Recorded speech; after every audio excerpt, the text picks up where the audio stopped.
नमस्कार दर्शकों, पितृपक्ष चल रहा है। पितृपक्ष में कुछ शुभ कार्य करने हेतु मैंने ये वीडियो बनाई है।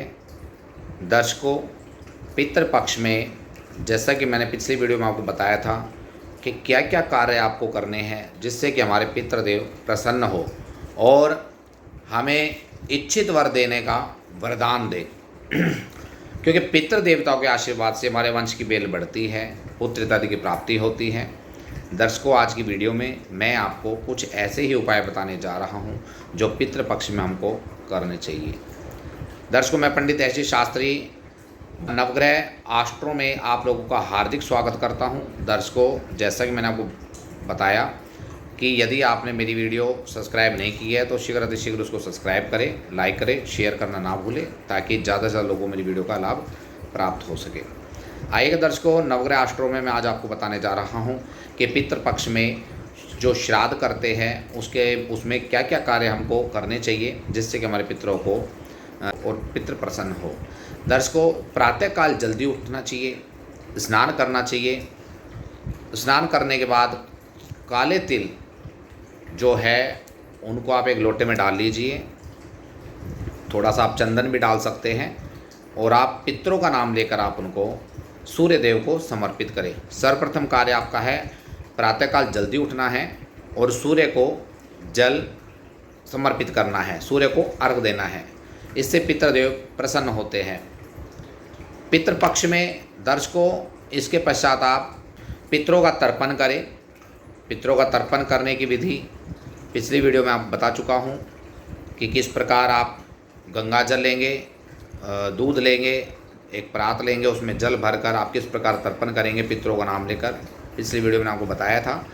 दर्शकों, पितृ तर्पण करने के पश्चात आप जो तर्पण का जो सामग्री है, जैसा कि जौ हो गए, काले तिल हो गए, अक्षत हो गए इत्यादि समस्त सामग्री, कुशा हो गई, कुशा भी बहुत आवश्यक है।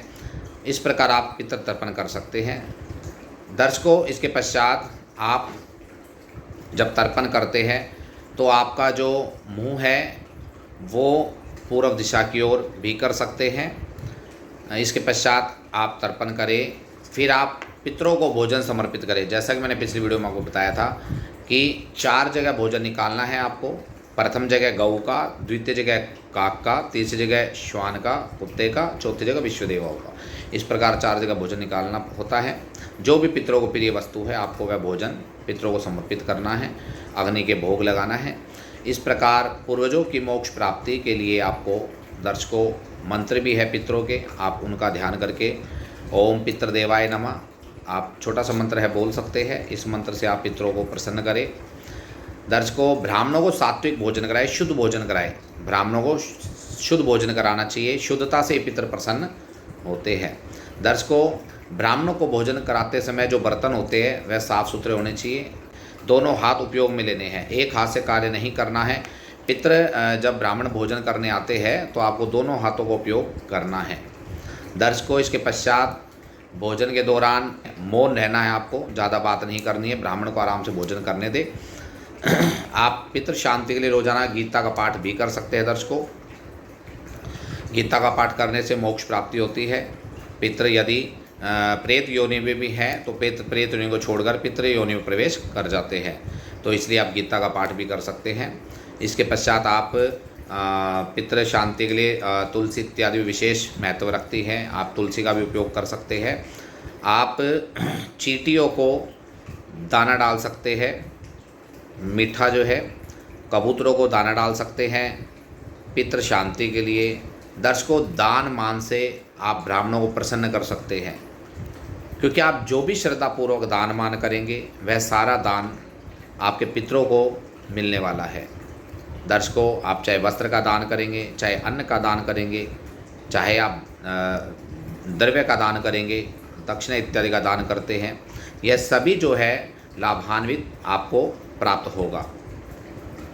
दर्शकों, पितृ श्राद्ध करते समय आपको मन में केवल पितरों का ही ध्यान रखना है। पितामह, वृद्ध पितामह, वृद्ध प्रपितामह, इसी प्रकार माता का जिसका भी आप उसी प्रकार आप उनका ध्यान रखेंगे मन में उसके पश्चात आप पितृतर्पण पितृ श्राद्ध निकालेंगे। दर्शकों, पितृ श्राद्ध में आप एक और महत्वपूर्ण बात बताने जा रहा हूँ।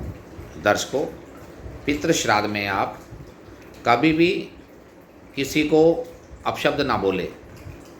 जिस दिन आपके घर पितृ श्राद्ध है उस दिन आप किसी को अपशब्द नहीं बोलेंगे, आप झूठ नहीं बोलेंगे।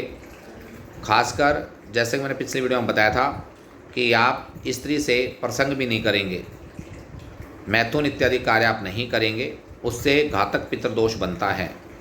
तो सात्विक रहना है, आपको शुद्ध रहना है, अशुद्धि नहीं रखनी है, नहीं उससे क्या होगा कि आपको घातक पितृदोष का सामना करना पड़ेगा। दर्शकों, विशेष मैं एक बात और बताने जा रहा हूँ। कुछ लोग ये कहते हैं कि पितृदोष नहीं लगता, हमारे बुजुर्ग हमको दोष क्यों देंगे।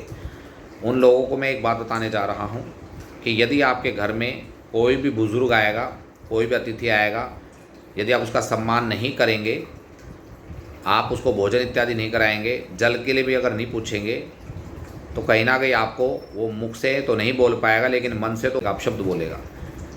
आपके घर कोई अतिथि आए और आप उसको अपशब्द बोलेंगे तो क्या आपका वह सम्मान स्वीकार करेगा? नहीं करेगा। इसी प्रकार पितरों का बताया गया है। यदि हमारे घर पितर आ रहे हैं, बड़े बुजुर्ग आ रहे हैं, यदि हम शुद्धता से उनको प्रसन्न नहीं करते हैं, संतुष्टि नहीं देते हैं, तो वह ज़रूर पितृदोष हमको लगता ही है। और पितृदोष जब होता है तो जैसे कि मैंने वो बताया कि पितृदोष जब होता है तो हमारे वंश की बेल रुक जाती है, हमारे पुत्र इत्यादि नहीं होते हैं, हमारा व्यापार धंधा ठप हो जाता है, बिजनेस बिल्कुल बंद हो जाता है, घर में एक अजीब सा माहौल हो जाता है, कलहपूर्वक वातावरण बन जाता है।